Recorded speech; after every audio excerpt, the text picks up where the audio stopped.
જય શ્રી સ્વામિનારાયણ. વાલા ભક્તો, વાલા મિત્રો, સત્શાસ્ત્રોમાં, સદગુરુ સંતોના મુખે કથાઓમાં તથા બીજી અનેક જગ્યાએ ભગવાન શ્રીહરિ માટે કારણના કારણ આ શબ્દ પ્રયોજાયો છે. ઘણી વખત આ શબ્દનું શ્રવણ થયું છે, છતાં પણ કારણના કારણ એટલે શું? આ પ્રશ્ન ઘણા બધા જિજ્ઞાસુઓના મનમાં હજુ પણ અવિરત રમે છે. આ શબ્દ ન્યાયશાસ્ત્ર વિષયક છે અને ઘણો ગહન છે, છતાં પણ સરળમાં સરળ રીતે એને સમજવાનો પ્રયત્ન કરીએ. સૌથી પહેલા કારણ શબ્દને સમજીએ. કાર્યતિ ક્રિયા નિર્વર્તનાય પ્રવર્તયતિ ઇતિ કારણમ. ક્રિયા સિદ્ધિ માટે જે પ્રવર્તાવે એને કારણ કહેવાય. એનાથી પણ સરળ રીતે સમજીએ તો કારણમ હિ તદ્ભવતિ યસ્મિન સતિ યદ ભવતિ. કારણ એને કહેવાય કે જેના રહેવાથી કાર્ય રહેશે. ફરી સમજીએ, કારણ એને કહેવાય જેના રહેવાથી કાર્ય રહેશે. યસ્મિશ્ચાસતિ યન ન ભવતિ. જેના નહીં રહેવાથી કાર્ય નહીં રહે.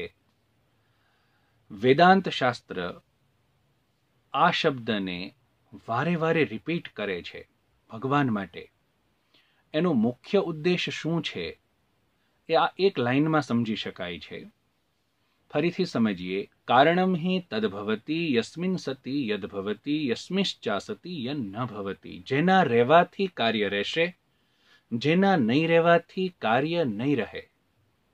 આને કારણ કહેવાય. કારણના મુખ્ય બે ભેદ બતાવ્યા છે, ઉપાદાન કારણ અને નિમિત્ત કારણ. કાર્યથી અભિન્ન રીતે જે રહે છે, કાર્યથી અભિન્ન રીતે અર્થાત કાર્યથી જે ક્યારેય છૂટું પડતું નથી, એને ઉપાદાન કારણ કહેવાય છે. અને કાર્યની સિદ્ધિમાં કંઈક અંશે ભાગ ભજવનાર જે કોઈ છે એ બધાને નિમિત્ત કારણ કહેવામાં આવે છે. ઉપાદાન કારણ અને નિમિત્ત કારણને સમજવા માટે આપણે એક ઉદાહરણ લઈએ, ઘડાનું. ઘડો બન્યો એનું ઉપાદાન કારણ કોણ? કાર્યથી અભિન્ન જે હોય, જેના રહેવાથી કાર્ય રહેશે, એને ઉપાદાન કારણ કહીએ. તો ઘડાની અંદર માટી તત્વ એવું છે કે જેના રહેવાથી ઘડો રહેશે, કારણ કે ઘડાનું ઉપાદાન કારણ માટી છે. જ્યારે માટી નહીં રહે ત્યારે ઘડો પણ આપોઆપ નહીં રહે. જ્યાં સુધી માટીની સત્તા છે, જ્યાં સુધી માટી છે, ત્યાં સુધી જ ઘડો છે, આવું કહી શકાય. તો ઘટરૂપ જે કાર્ય છે, ઘડારૂપી જે કાર્ય છે, એનું ઉપાદાન કારણ માટી થઈ. હવે એ માટીને ક્યાંકથી લાવી, એને પલાળી, એનું પિંડીકરણ કરી, એને આકાર આપ્યો, આ બધું જેણે કર્યું એ કુંભાર. એને આપણે ઘડાનું નિમિત્ત કારણ કહી શકીશું. કારણ કે માટી આપોઆપ ઘડાના રૂપમાં પરિણમી નથી. કોઈક અંશે ઘડામાં માટીને પરિણામ આપનાર કોઈક છે, એકલો કુંભાર જ નહીં. કુંભાર જે ચાકડા પર માટીને આકાર આપે છે, ચાકડો પણ નિમિત્ત કારણ થયો, કુંભાર પણ નિમિત્ત કારણ થયો. અરે ત્યાં સુધી જે ગર્ધબ અર્થાત ગધેડા ઉપર એ માટી લાવે છે, એ ગર્ધબ પણ ઘડામાં નિમિત્ત કારણ થયો. કાર્યની સિદ્ધિ થાય ત્યાં સુધી કોઈક અંશે જે એ કાર્ય સિદ્ધિમાં ભાગ ભજવે છે એ નિમિત્ત કારણ છે. અને જ્યારથી કાર્યની શરૂઆત થઈ અને જ્યાં સુધી કાર્ય રહેશે ત્યાં સુધી અવિરત એનાથી જે અભિન્ન છે, એનાથી ક્યારેય જુદું પડતું નથી, તે ઉપાદાન કારણ છે. આ કારણની વ્યાખ્યા થઈ. હવે તમામ કારણોના જે કારણ હોય, તમામ કારણોના જે કારણ હોય એને કારણના કારણ કહેવાય. આ શબ્દ આટલો બધો મહત્વ શું કરવા રાખે છે?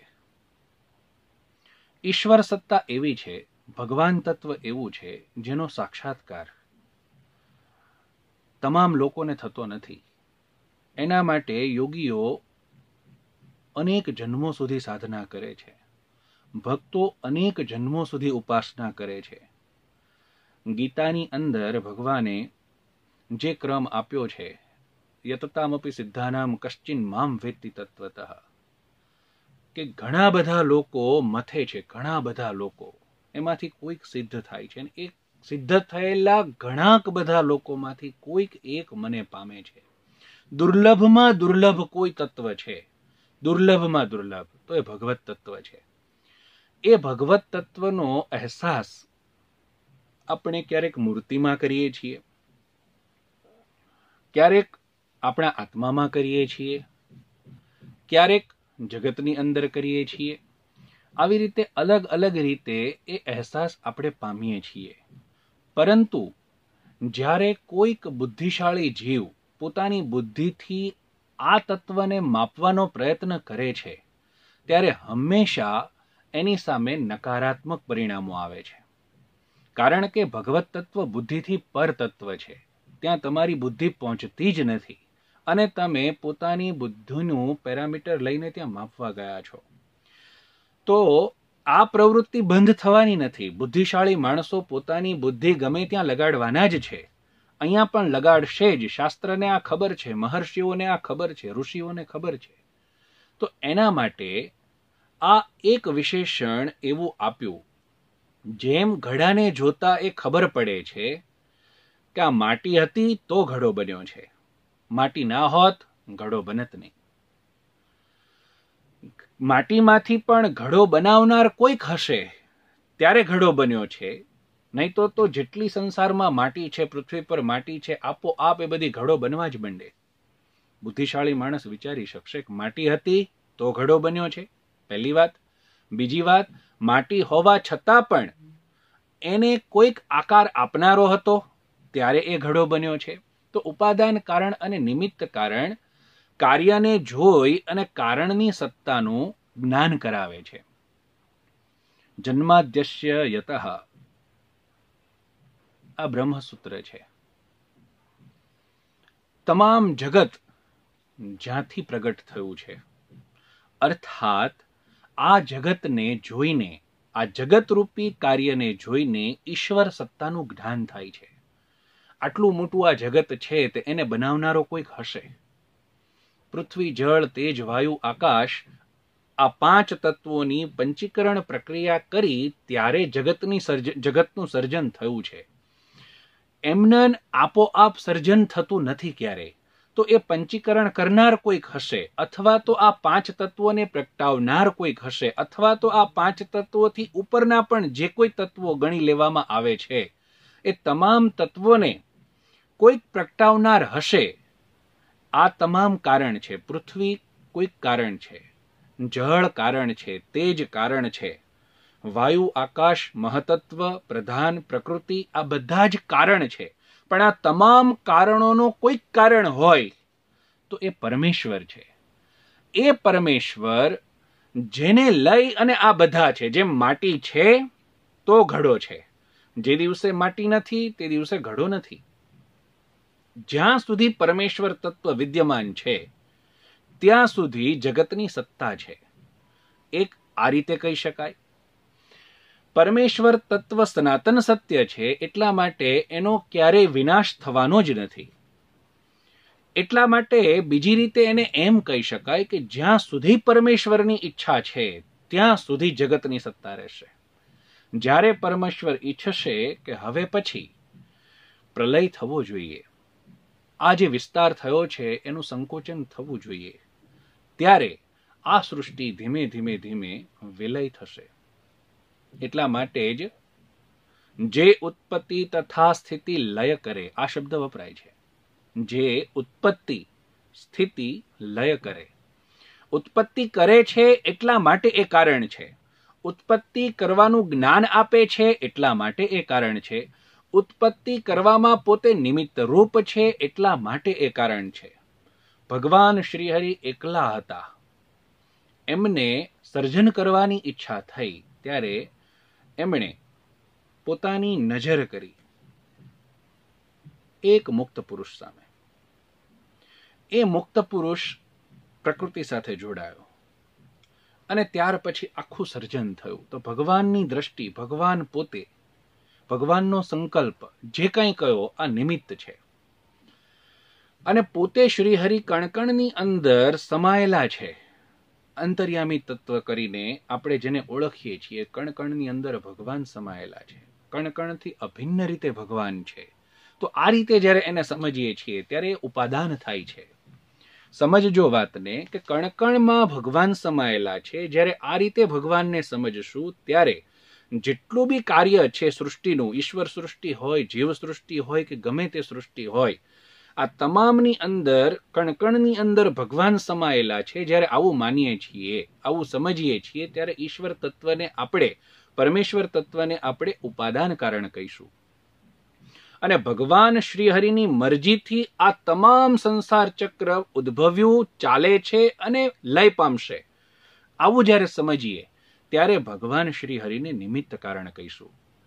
સંસારની અંદર જે ઉપાદાન કારણ છે એ નિમિત્ત ના થઈ શકે. જેમ દૂધને મેળવીએ છીએ ત્યારે દહીં બને છે, તો દહીંનું ઉપાદાન કારણ દૂધ થયું. કાર્યથી જે અભિન્ન રીતે રહેશે એને આપણે ઉપાદાન કારણ કહીએ છીએ. તો દહીં છે એ જ દૂધના રૂપમાં પરિણમી ગયું, માટી છે એ જ ઘડાના રૂપમાં પરિણમી ગઈ, એટલે માટી છે એ ઘડાનું ઉપાદાન કારણ થયું. એવી જ રીતે જે દૂધ છે એ દહીંનું ઉપાદાન કારણ થયું. એવી જ રીતે ભગવાન શ્રી હરિએ સર્જન કરી એના કણકણમાં પ્રવેશ કર્યો પોતાની અંતર્યામી શક્તિએ કરીને. એટલા માટે એને ઉપાદાન કારણ કીધા. અને જ્યાં સુધી ભગવાન શ્રી હરિની ઈચ્છા શક્તિનો પ્રવેશ નથી, જ્ઞાન શક્તિનો પ્રવેશ નથી, ક્રિયાશક્તિનો પ્રવેશ નથી, ત્યાં સુધી પ્રધાન, પ્રકૃતિ ઇત્યાદિક મોટા મોટા તત્વો પણ કંઈ જ કરવાને સમર્થ થતા નથી. એટલા માટે ભગવાન શ્રી હરિને આપણે નિમિત્ત કારણ કહીશું. સંસારમાં જે ઉપાદાન છે એ નિમિત્ત નથી થઈ શકતા. જેમ કે માટી છે એ ઘડાનું ઉપાદાન કારણ જ રહેશે, નિમિત્ત કારણ ક્યારેય થશે જ નહીં. કુંભાર છે એ માટી બનાવવામાં ઘડો બનાવવામાં નિમિત્ત છે, તો એ ક્યારેય ઉપાદાન કારણ નહીં થઈ શકે, એનું અભિન્ન કારણ નહીં થઈ શકે. જ્યારે ઈશ્વર તત્વ છે એ જગતનું અભિન્ન નિમિત્તોપાદાન કારણ છે. આવું વેદાંત કહે છે. આ જગતનું એક જ કારણ, નહીં તો બે કારણ સ્વીકારવા પડે. ઉપાદાન અલગ સ્વીકારવું પડે, નિમિત્ત અલગ સ્વીકારવું પડે. જ્યારે ઈશ્વર જગતરૂપી કાર્યનો અભિન્ન નિમિત્તોપાદાન કારણ છે. જ્યારે જ્યારે બુદ્ધિજીવી લોકો પોતાની બુદ્ધિથી પરમેશ્વર તત્વને સિદ્ધ કરવાની ઈચ્છાઓ કરે છે ત્યારે ત્યારે પાછા પડે છે. કારણ કે બુદ્ધિ છે એને એ તત્વ ગમ્ય છે જ નહીં, બુદ્ધિ ત્યાં સુધી પહોંચી શકશે જ નહીં. પરંતુ છતાંય લોકો પ્રયત્ન કરવાના જ છે. આ વાતની ખબર મહર્ષિઓને હતી, સત્શાસ્ત્રોને હતી. એટલા માટે આ એક બુદ્ધિની કસરત આપી છે કે તમે જ્યારે કાર્યને જુઓ છો ત્યારે કાર્યનો કોઈક કારણ હશે આવો અનુમાન થાય છે. જ્યારે જ્યારે આપણે ઘડાને જોઈએ છીએ ત્યારે ત્યારે આ ઘડાને બનાવનાર કોઈક હશે એવું આપણને જ્ઞાન થાય છે. એમ જ્યારે જ્યારે આપણે કાર્યને જોઈએ, કયું કાર્ય? જગતરૂપી કાર્ય. ત્યારે આ કાર્યને બનાવનાર કોઈક પરમેશ્વર તત્વ છે એવું આપણને પરમેશ્વરનું જ્ઞાન થાય. કારણ કે એ તત્વ એટલું સરળ નથી કે આપણી સામે આવીને ઊભું રહી જાય, તમને દર્શન આપી જાય, તમારી સાથે રમી જાય. એના માટે અનેક અનેક જન્મોની સાધના કરવી પડે છે. જ્યારે સત્વ શૂન્ય થઈ જઈએ છીએ, પરમેશ્વરમય થઈ જઈએ છીએ, ત્યારે એ તત્વની અનુભૂતિ થાય છે. પણ આપણે તો આપણું સત્વ મૂકવું નથી અને આપણી બુદ્ધિથી એ તત્વને જોવું છે, સમજવું છે. તો આ શબ્દ એટલો મહત્વનો થઈ જાય છે કે તમને જેટલું પણ દેખાય છે એ કોઈક વસ્તુનું કારણ છે. જેટલું બી દેખાય છે, પૃથ્વી દેખાય છે, તેજ દેખાય છે, જળ દેખાય છે, વાયુ દેખાય છે, આકાશ દેખાય છે, જે કંઈ દ્રષ્ટિગોચર થાય છે એ બધું જ કોઈક ને કોઈક વસ્તુનું, કોઈક ને કોઈક કાર્યનું કારણ છે. એનાથી પણ આગળ જઈએ, ઘણી વસ્તુ નથી દેખાતી છતાં પણ એ કોઈકના કોઈક કાર્યના કારણ છે. તો એ તમામ કારણો જેનાથી ઉદ્ભવ્યા છે, જેનાથી પ્રવર્ત્યા છે, જેનાથી વિકાસ પામ્યા છે, એ જે તત્વ છે એને કારણના કારણ કહેવાય. અર્થાત પરમેશ્વર શ્રીહરિ એ જ કારણના કારણ છે. ઘણીક વખત આપણે મૂર્ખામી કરીએ છીએ કે જે વસ્તુ દ્રષ્ટિગોચર થતી નથી એની સત્તાનો સ્વીકાર કરતા નથી. પરંતુ બુદ્ધિને થોડી લગામ આપીએ. ગરમી થાય છે, પંખાની સ્વિચ ચાલુ કરી, પંખો ફરવા માંડ્યો, પંખો ફરે છે એ દેખાય છે, પણ પંખો જેનાથી ફરી રહ્યો છે, પંખો ફેરવવાનું જે કારણ છે, વિદ્યુત, વીજળી, લાઈટ, એ ક્યારેય દેખાતી નથી. એ છતાં પણ આપણને અનુભવ થાય છે કે પંખો ફરે છે મતલબ લાઈટ છે. જેવો પંખો બંધ થાય એટલે તરત આપણે બોલીએ છીએ લાઈટ ગઈ. તો તમને લાઈટ દેખાતી હતી? નહોતી દેખાતી. છતાં પણ પંખો ફરતો તો એના પરથી તમને અનુમાન હતું કે લાઈટ છે. જેવો પંખો બંધ થયો એવું જ આપણે બોલ્યા કે લાઈટ ગઈ. એમ જ્યાં સુધી આ જગતનું ચક્ર ફરી રહ્યું છે ત્યાં સુધી બુદ્ધિશાળી માણસો સ્વીકારે કે આ જગતને ચલાવનાર, આ જગતની સ્થિતિ રાખનાર કોઈક તત્વ છે જેને પરમેશ્વર તત્વ કહી શકાય, જેની ઈચ્છાથી આ સંસાર ચાલી રહ્યો છે, સ્થિતિ કરે છે, ઉત્પત્તિ કરી સ્થિતિ કરે છે. દુનિયામાં એટલા બધા દુષ્ટ તત્વો છે, એટલા બધા દુષ્ટ તત્વો છે, જો એનું મનનું ધાર્યું થાય તો એની પાસે એવા શસ્ત્રો પણ છે, એની પાસે એવા ઉત્પાદો પણ છે કે 5 મિનિટમાં આખી પૃથ્વીનો નાશ કરી નાખે. આખી પૃથ્વીનો. બધા જ જાણે છે પરમાણુ શસ્ત્ર કોની પાસે નથી. છતાં પણ આટલું હોવા છતાં પણ જ્યાં સુધી શ્રીહરિની મરજી થતી નથી ત્યાં સુધી આ પૃથ્વીનું કોઈ કશું બગાડી શકતું નથી. એટલા માટે પરમેશ્વર સૃષ્ટિનું કારણ છે. માણસ એમ ધારતો હોય હું આમ કરી લઉં, હું તેમ કરી લઉં, હું આ કરીશ, હું તે કરીશ, પણ પરિણામ આપી શકતો નથી, પોતાની મરજીનું ચલાવી શકતો નથી. ક્યાંક ને ક્યાંક એ પાંગળો થઈ જાય છે, ક્યાંક ને ક્યાંક. કારણ કે ઈશ્વર કણ કણની અંદર વ્યાપીને રહેલા છે, ઉપાદાન કારણ છે. એ કાર્યની સિદ્ધિ નહીં થવા દે. એ જે મનસુબો કરીને બેઠો છે ભગવાનની સૃષ્ટિને બગાડવાનો, એને એ સિદ્ધ નહીં થવા દે. તો ઉપાદાન કારણ અને નિમિત્ત કારણ ભગવાનને કહી અને આપણે એ સિદ્ધ કરીએ છીએ. કારણના કારણ શબ્દ બોલીને આપણે એ સિદ્ધ કરીએ છીએ કે મારી મરજી વિના રે કોઈથી તરણું ન તોડાય. ભગવાન શ્રી હરિની મરજી નથી ત્યાં સુધી કોઈ કંઈ જ નહીં કરી શકે. આના માટે આપણે કારણના કારણ શબ્દ બોલીએ છીએ. ભગવાન શ્રી હરિની મરજી હતી એટલા માટે જ આખી સૃષ્ટિ થઈ. એટલા માટે કારણના કારણ કહીએ છીએ. જ્યારે ભગવાનની મરજી નહીં હોય ત્યારે સૃષ્ટિ નહીં હોય. એટલા માટે ભગવાનને કારણના કારણ કહીએ છીએ. જેટલું કાંઈ છે એ બધું જ ભગવાનમય છે. એટલા માટે આપણે કારણના કારણ કહીએ છીએ. તો ફરી ઉપાદાન કારણ અને નિમિત્ત કારણ આ બે કારણના ભેદ છે જે કાર્યથી અભિન્ન રહે છે અને કાર્યની સિદ્ધિ કરાવે છે. એને ઉપાદાન કારણ કહેવાય. કાર્ય સિદ્ધિમાં નાના મોટા ભાગે જે સહાયરૂપ થાય છે એને નિમિત્ત કારણ કહેવાય. આ જેટલા કારણો છે એ બધા જ કારણો ભગવાન શ્રીહરિમાંથી પ્રગટ્યા છે. એટલા માટે આપણે ભગવાન શ્રીહરિને કારણના કારણ કહીએ છીએ. ભગવાન શ્રીહરિ તમામ સૃષ્ટિઓનું અભિન્ન નિમિત્તોપાદાન કારણ છે. અર્થાત આ તમામ સૃષ્ટિઓનું ઉપાદાન કારણ જુદું નથી અને નિમિત્ત કારણ જુદું નથી. ભગવાન શ્રીહરિ પોતે એક જ નિમિત્ત છે અને એક જ ઉપાદાન છે. કારણ કે એ સર્વશક્તિમાન છે. દૂધની અંદર એ તાકાત નથી કે જાતે દહીંના રૂપમાં પરિણમી જાય. માટીની અંદર એ તાકાત નથી કે જાતે ને જાતે જે ઘડાના રૂપમાં પરિણમી જાય. જ્યારે ભગવાન શ્રીહરિની અંદર પોતાના સ્વરૂપને, પોતાના અસ્તિત્વને ગમે એ રૂપમાં પરિણમવું એની તાકાત છે. એની ઈચ્છા પ્રમાણે ગમે તે રીતે થઈ શકે છે. વળી પોતાની મરજીથી એમણે જેણે જેણે સૃષ્ટિમાં જોડ્યા અને સૃષ્ટિ કાર્ય કરવા પ્રેર્યા એ બધા જ ભગવાન શ્રીહરિની ઈચ્છાથી જોડાયા, એટલા માટે ભગવાન શ્રીહરિ નિમિત્ત પણ છે.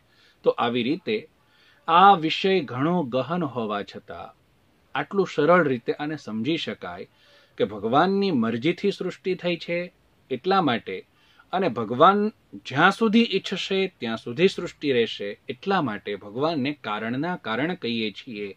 અને કારણના કારણ કહેવાથી જે જે વસ્તુ આપણી નજર સામે આવે છે એ તમામ કાર્યરૂપ છે, એનું કોઈ કારણ છે, અને એ કારણને પણ બનાવનારો શ્રી હરિ ઈશ્વર છે. આવી રીતે ઈશ્વર તત્વની સિદ્ધિ થાય છે. એના માટે આ શબ્દ અતિ મહત્વનો છે. જય શ્રી સ્વામિનારાયણ.